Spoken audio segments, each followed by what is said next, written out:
حضور صلی اللہ علیہ وسلم راتوں رات عبادتیں کرتے تھے، اتنی عبادتیں کرتے تھے کہ آپ کے پیروں پر ورم آ جایا کرتا تھا. لیکن جس رات حضور صلی اللہ علیہ وسلم کو معراج کرانی تھی، اس رات حضور صلی اللہ علیہ وسلم حضرت ام ہانی کے گھر پر چادر اوڑھ کر آرام فرما رہے ہیں. حضور فرماتے ہیں کہ میں آرام کر رہا تھا، میں حضرت ام ہانی کے گھر میں سویا ہوا تھا کہ اچانک گھر کی چھت شک ہوئی، چھت پھٹی اور اس سے حضرت جبریل علیہ السلام نازل ہوئے. حضرت جبریل علیہ السلام نازل ہوئے، اترے اور مجھے آب زمزم کے پاس لے کر آئے. پھر حضور صلی اللہ علیہ وسلم ارشاد فرماتے ہیں، پھر فرشتے نے میرے سینے کو چاک کیا، سینے کو چیرا، اور میرے سینے کو چیرنے کے بعد اس میں سے میرا دل نکالا اور آب زمزم سے یعنی کہ زمزم کے پانی سے میرے دل کو اچھی طرح دھویا، صاف و شفاف کر دیا. حضور فرماتے ہیں پھر ایک سونے کا طباق، ایک سونے کا تشت لایا گیا. اس سونے کے طباق اور سونے کے تشت میں ایمان اور حکمت بھری ہوئی تھی، ایمان اور علم بھرا ہوا تھا. حضور فرماتے ہیں کہ وہ تشت جو ایمان اور حکمت سے بھرا ہوا تھا، وہ ایمان اور حکمت اور علم میرے سینے میں ڈال دیا گیا، انڈیل دیا گیا. اس کے بعد میرے سینے کو بند کر دیا گیا. اب یہاں پر ایک بات یاد رکھیں، سونے کا تشت. حالانکہ ہمیں سونے کے برتنوں کو استعمال کرنے کی ممانعت فرمائی گئی ہے. ہم سونے کا برتن استعمال نہیں کر سکتے، نہ سونے کے گلاس میں پانی پی سکتے ہیں، نہ سونے کے کٹورے میں کھانا کھا سکتے ہیں، نہ سونے کی ڈلیا استعمال کر سکتے ہیں. سونے کے برتن استعمال کرنا ہمارے لیے جائز نہیں ہے. اب جب جائز نہیں ہے تو یہاں حضور صلی اللہ علیہ وسلم کی خدمت میں سونے کا تشت کیوں لایا گیا؟ تو اس کا جواب یہ ہے کہ یہ ہمارے لیے جائز نہیں ہے. اسے لانے والے فرشتے تھے اور فرشتوں کے لیے ہو سکتا ہے جائز ہو. اور دوسری بات یہ ہے کہ سونا حرام ہوا ہے بعد میں، یہ معاملہ اس سے پہلے کا ہے.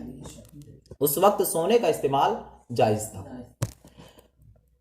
پھر حضور نبی اکرم صلی اللہ علیہ وسلم فرماتے ہیں میرے سینے کو بند کر دیا. پھر حضرت جبریل علیہ السلام ایک جنتی سواری لائے تھے. حضور فرماتے ہیں وہ جنتی سواری خچر سے تھوڑا چھوٹی تھی اور گدھے سے تھوڑی بڑی تھی. اس کا نام تھا براق. اور یہ جنتی سواری براق، یہ جانور، اس کی رفتار کا عالم یہ ہے کہ جہاں تک انسان کی نگاہ جاتی ہے وہاں تک اس کا ایک قدم پڑتا ہے، اتنی تیز چلتا ہے. اسی لیے اس کا نام براق رکھا ہے. براق بنا ہے برق سے. برق کے معنی آتا بجلی. جس طرح بجلی میں تیزی ہوتی ہے اسی طرح اس کی چال میں، اس کی رفتار میں تیزی ہوتی ہے.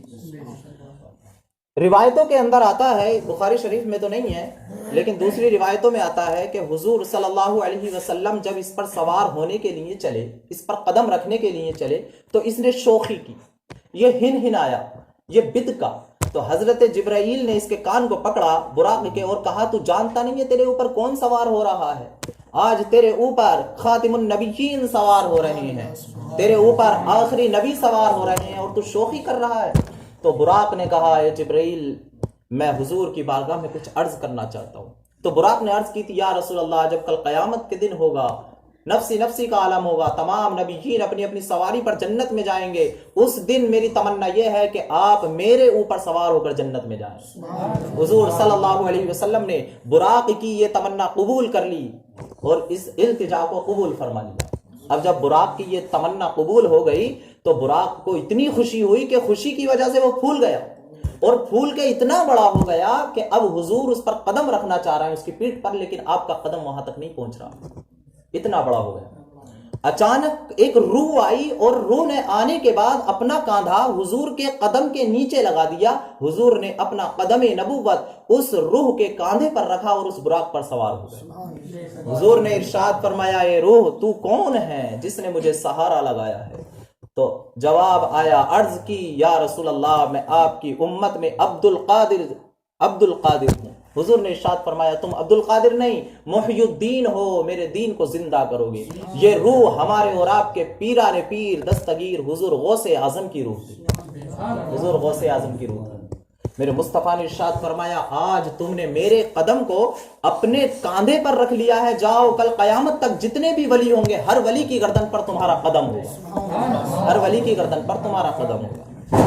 اس کے بعد حضور نبی اکرم صلی اللہ علیہ وسلم اس براق پر سوار ہوئے، اور وہ براق آنن فانن میں ایک دم لمحوں میں حضور صلی اللہ علیہ وسلم کو اس مسجد حرام سے مسجد اقصی کی طرف لے گیا۔ یہ مسجد اقصی بیت المقدس ہے، بیت المقدس۔ آپ جانتے ہیں کہ مسجد اقصی کا جو سفر ہے مکہ سے وہ کتنا ہے کہ اگر تیز رفتار گھوڑے پر سوار ہو کر مسجد اقصی جایا جائے مکہ سے تو 1 مہینے کا وقت لگتا ہے وہاں تک پہنچنے میں، اتنی دور کا سفر۔ لیکن حضور براق پر بیٹھ کر چند لمحوں میں وہاں پر پہنچ گئے، اور وہاں پر مسجد اقصی کے سامنے ایک چٹان تھی، حضور صلی اللہ علیہ وسلم نے اس پر اپنی انگشت مبارک، انگلی مبارک رکھی، اس میں سوراخ ہو گیا۔ حضور نے اپنا براق، اپنی سواری اس چٹان سے باندھ دی اور اندر تشریف لے گئے۔ اندر جا کر دیکھا تو تمام نبیین صفیں بنائے ہوئے کھڑے ہیں، حضرت آدم علیہ السلام سے لے کر حضرت عیسیٰ علیہ السلام تک سارے نبی موجود ہیں، سب کے سب حضور نبی اکرم صلی اللہ علیہ وسلم کا دیدار کر رہے ہیں۔ حضور نبی اکرم صلی اللہ علیہ وسلم اندر تشریف لے گئے۔ حضور نبی اکرم صلی اللہ علیہ وسلم نے ان تمام نبیین کی امامت فرمائی، وہاں پر 2 رکعت نماز پڑھائی آپ نے۔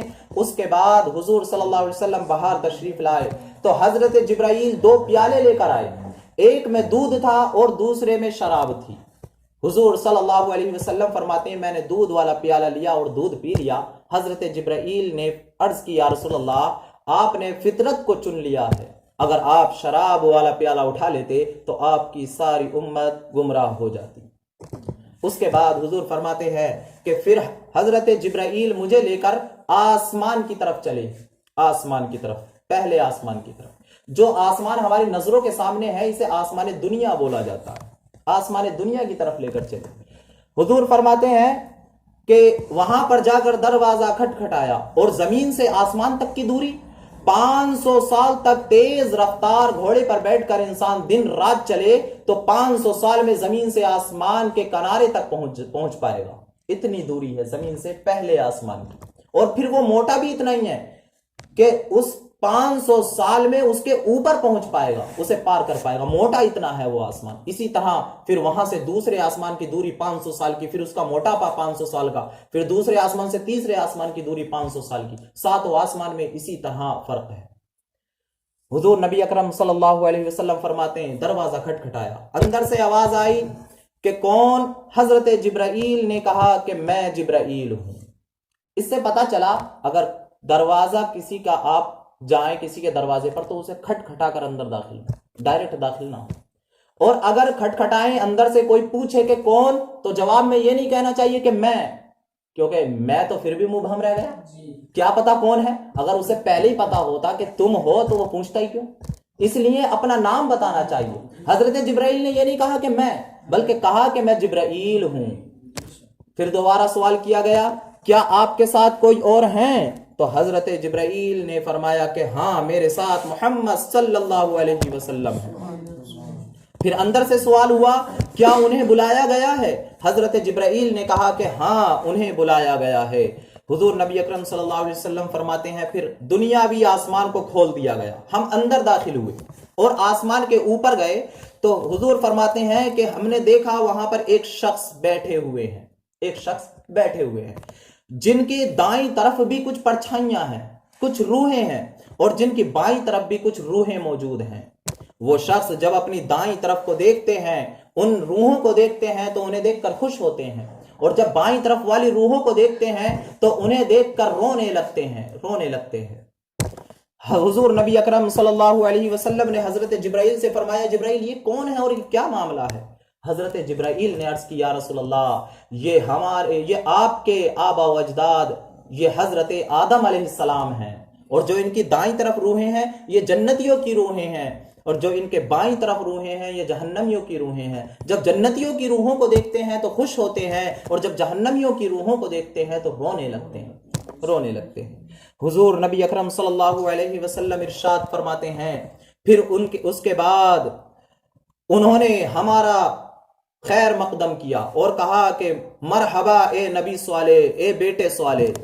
حضور فرماتے ہیں کہ اس کے بعد ہم دوسرے آسمان کی طرف چڑھے، دوسرے آسمان کی، وہاں بھی دروازہ کھٹکھٹایا گیا اور دوسرے آسمان پر بھی وہی سوال و جواب ہوئے جو پہلے والے آسمان پر ہوئے تھے۔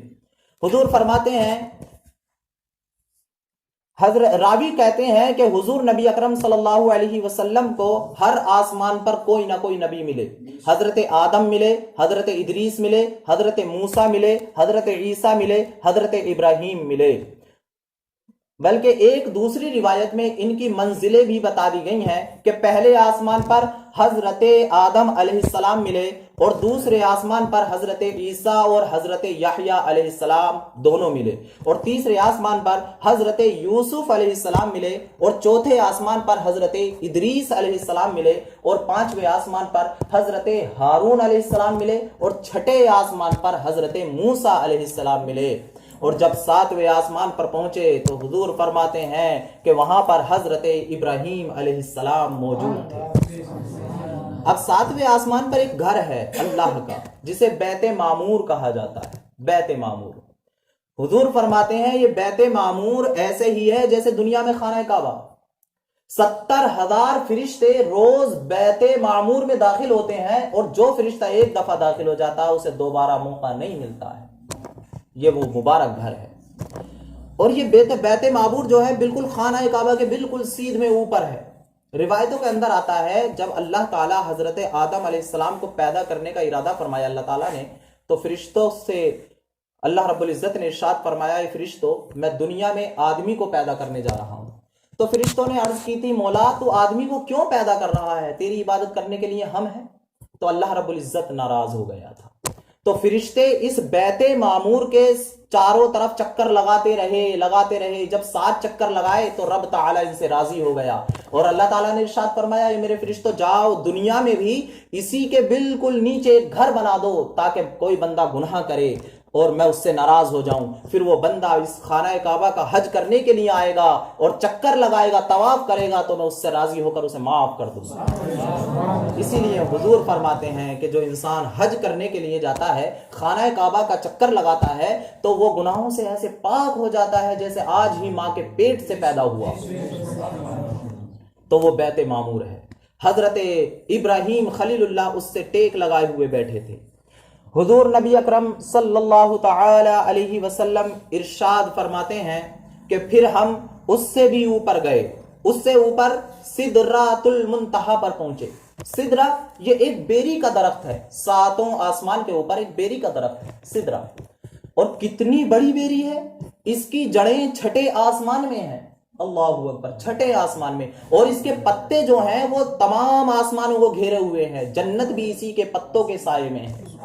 بیری کا درخت، اور اس کے پتے کتنے بڑے، ہاتھی کے کان کے برابر اس سدرہ کے پتے ہیں، اور اس کے بیر جو ہیں، اس کا جو پھل ہے وہ گھڑوں کے برابر ہے، مٹکوں کے برابر۔ کتنا پیارا درخت ہے سدرۃ المنتہا۔ حضور فرماتے ہیں کہ یہی تمام فرشتوں کی آخری منزل ہے۔ حضرت جبرائیل کا مسکن یہیں پر ہے، اس سے آگے کوئی کسی کے علم کی رسائی نہیں ہے۔ حتیٰ یہاں تک ہے جو ہم نیک اعمال کرتے ہیں وہ بھی یہیں پر جا کر ٹھہر جاتے ہیں، اس سے آگے کوئی فرشتہ یا کوئی نبی نہیں جا سکتا۔ اب اس کے بعد حضور صلی اللہ علیہ وسلم ارشاد فرماتے ہیں، ایک روایت میں آتا ہے کہ سیڑھی لائی گئی، ایک زینہ لایا گیا۔ حضور فرماتے ہیں ایسا زینہ میں نے کبھی نہیں دیکھا، ایسا زینہ میں نے کبھی نہیں دیکھا، اور یہ وہ زینہ تھا جس میں نیک لوگوں کی روحیں بھی جاتی ہیں جب ان کا انتقال ہوتا۔ آپ نے دیکھا ہوگا کہ جب کسی کا انتقال ہوتا تو اس کی آنکھیں کھلی ہوئی آسمان کی طرف کو جاتی ہیں، تو وہ یہی سیڑھی آتی، یہ زینہ آتا ہے تو اسے دیکھتا ہے وہ مردہ، اسی کو حضور فرماتے ہیں۔ اور ایک روایت کے اندر آتا ہے کہ آپ کے لیے ایک تخت لایا گیا، اب براق کی سواری ختم، اب ایک تخت لایا گیا جسے رف بولتے ہیں، رف، اس کی رفتار اس براق سے بھی زیادہ تیز تھی، اس براق سے بھی زیادہ تیز تھی۔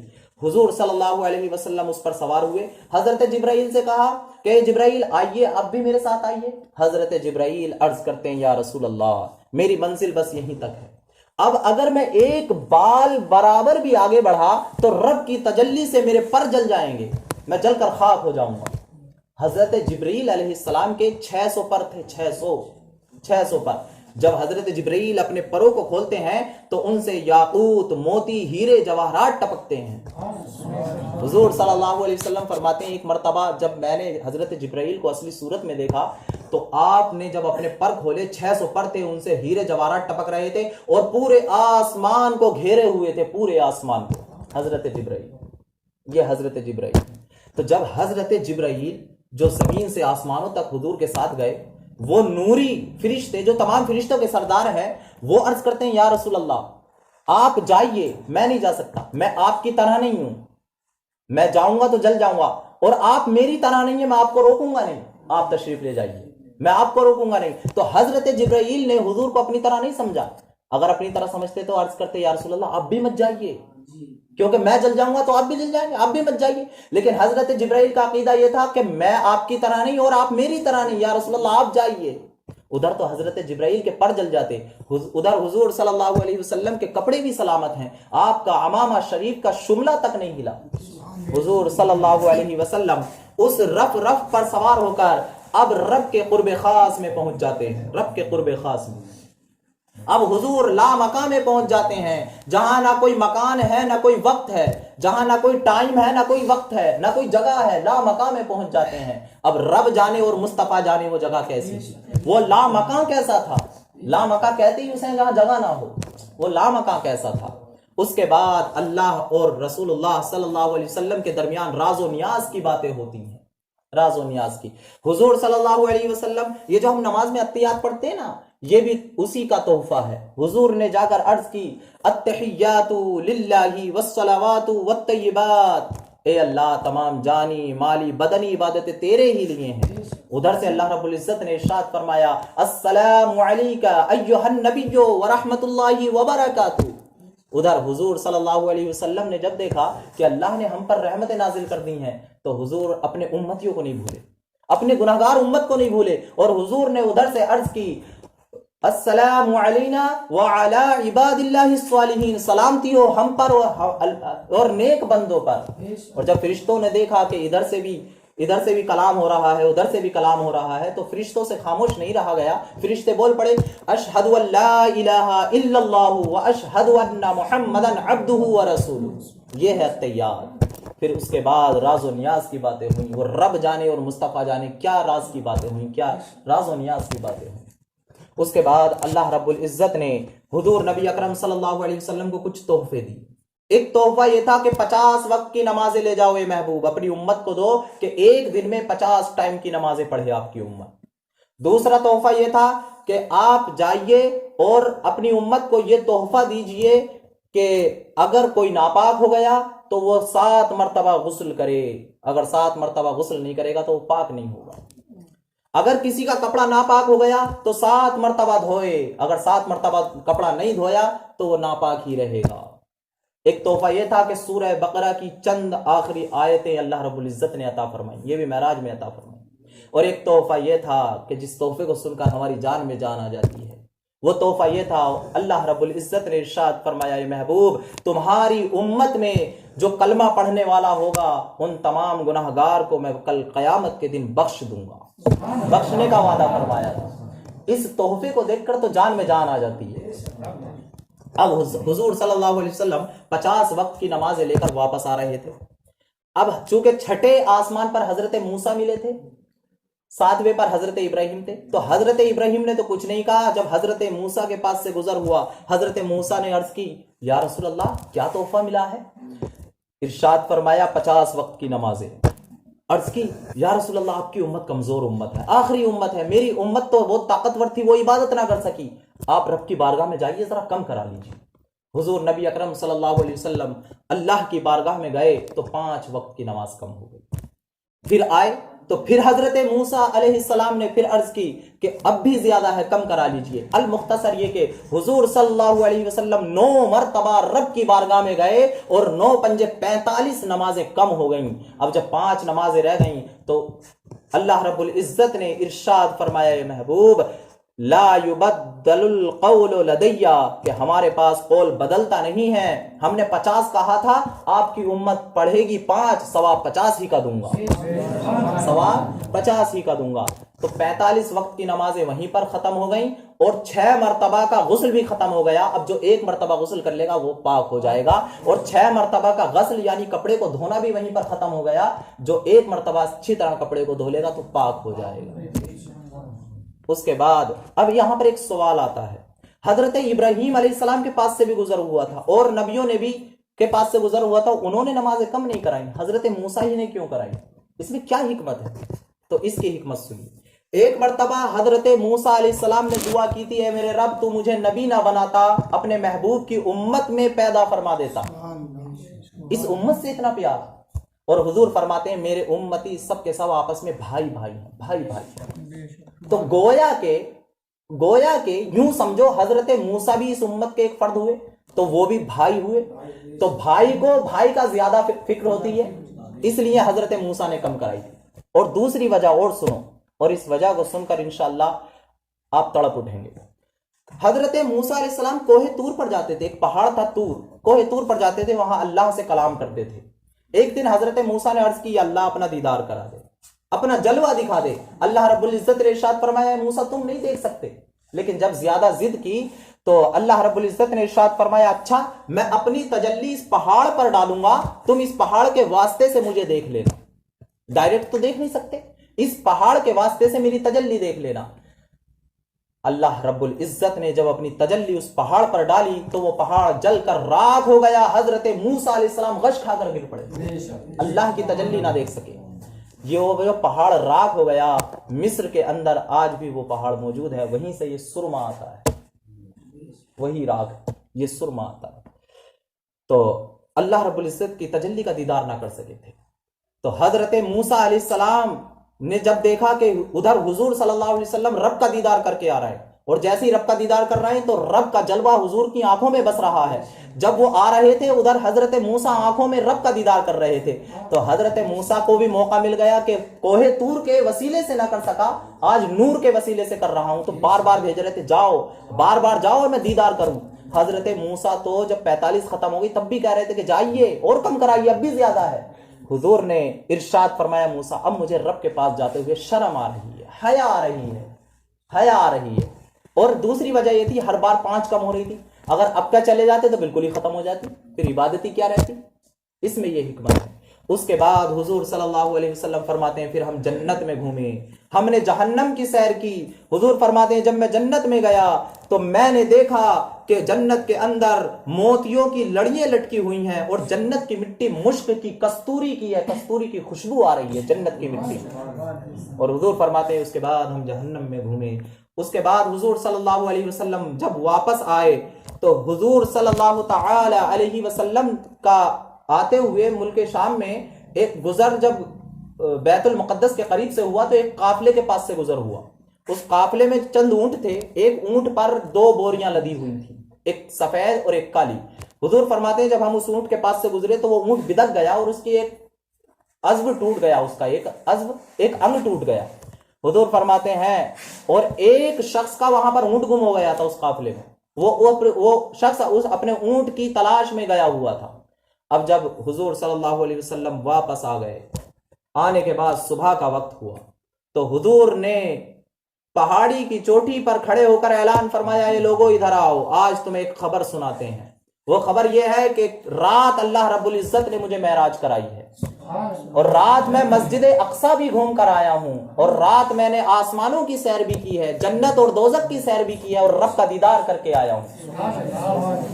اب میں تمہیں بتا چکا ہوں کہ مکہ سے بیت المقدس کا کتنا لمبا سفر ہے, 1 مہینے کا سفر ہے جانے کا, اور جب وہاں سے واپس آئیں گے تو 2 مہینے ہو گئے. تو لوگ حیرت میں پڑ گئے, بیت المقدس 1 رات میں جا کر آ گئے, کہ یہ معاملہ تو بڑا عجیب ہے. اس وقت حضرت ابو بکر صدیق حضور پر ایمان لا چکے تھے اور حضور کو سچا جانتے تھے. ایک شخص نکل کر گیا, فوراً ان کے گھر بھاگا ہوا اور کہا, اے ابو بکر کیا اب بھی حضور کو سچا مانو گے؟ وہ اتنی بڑی بات کہہ رہے ہیں جو ہماری عقلوں میں نہیں آ رہی. تو حضرت ابو بکر کا ایمان دیکھیے. حضرت ابو بکر نے فرمایا کہ اگر حضور خود اپنی زبان نبوت سے فرما رہے ہیں تو بالکل سچ ہے, میں تصدیق کرتا ہوں. جبھی سے حضرت ابو بکر کا نام صدیق اکبر پڑ گیا, اور صدیق کے معنی ہے سچا ماننے والا, سب سے بڑے سچے ماننے والے صدیق اکبر. اس کے بعد لوگوں نے کہا کہ ہم تمہیں سچا نہیں مانتے. اچھا ان میں سے کچھ لوگ جو تھے وہ وہاں گئے ہوئے تھے, بیت المقدس اسے دیکھ رکھا تھا. وہ بولے اگر تم واقعی گئے ہو بیت المقدس, آسمانوں کو تو چلو چھوڑو, ہم نے دیکھا نہیں, ہمیں یہ بتا دو بیت المقدس گئے ہو یا نہیں. اگر تم گئے ہو تو اس کا حال بتا دو کیسا ہے وہ, ہم تمہیں سچا مان لیں گے. نقشہ بتائیے. اب آپ جانتے ہیں اگر کوئی آدمی کسی دوسری غرض سے جائے, گزرا ہوا جا رہا ہے تو نظر پڑ گئی, دیکھ لیا, لیکن اتنی غور سے تھوڑے دیکھے گا کیسا ہے کیا ہے. حضور جا تو رہے تھے معراج کو, اب کوئی مسجد اقصیٰ کے ستون دیکھنے, اس کا رنگ دیکھنا, اس کی لمبائی چوڑائی دیکھنے تھوڑا ہی گئے تھے. حضور فرماتے ہیں اللہ رب العزت نے تمام پردے ہٹا دیے میرے سامنے سے, اور بیت المقدس بالکل میرے سامنے آ گیا, میں دیکھتا گیا اور انہیں بتاتا گیا. حضور نے ارشاد فرمایا اے لوگو اگر تمہیں اب بھی یقین نہ آتا ہو تو فلاں ایک قافلہ آنے والا ہے, اس کے گھوڑے کی ایک کا عضو ٹوٹ گیا ہے, میری وجہ سے وہ بدک گیا تھا, جب وہ آ جائے تو دیکھ لینا. اور ایک شخص کا قافلے کا اونٹ گم ہو گیا تھا, جب وہ آ جائے تو اس سے پوچھ لینا. روایت کے اندر آتا ہے لوگ جس دن کا آپ نے وعدہ فرمایا تھا کہ اس دن وہ یہاں پر پہنچ جائے گا قافلہ, لوگ صبح سے انتظار کر رہے تھے, اور جب وہ قافلہ آیا تو واقعی اس قافلے میں سے ایک کا اونٹ گم ہو گیا تھا, انہوں نے بتایا, اور ایک اونٹ کا عضو ٹوٹ گیا تھا. تو تب جا کر لوگوں نے مانا. پھر اس واقعے کو دیکھ کر بہت سارے ایمان لا کر مسلمان ہو گئے, اور بہت سارے اپنے کفر پر اڑے رہے. یہ ہے واقعہ معراج, جس میں اللہ رب العزت نے اپنے پیارے حبیب صلی اللہ علیہ وسلم کو یہ اتنا بڑا تحفہ اور انعام عطا فرمایا. یہ مدینے ہجرت فرمانے سے پہلے کا واقعہ ہے, اسی لیے اس رات کی اور اس دن کی اتنی بڑی فضیلت اللہ رب العزت نے رکھی.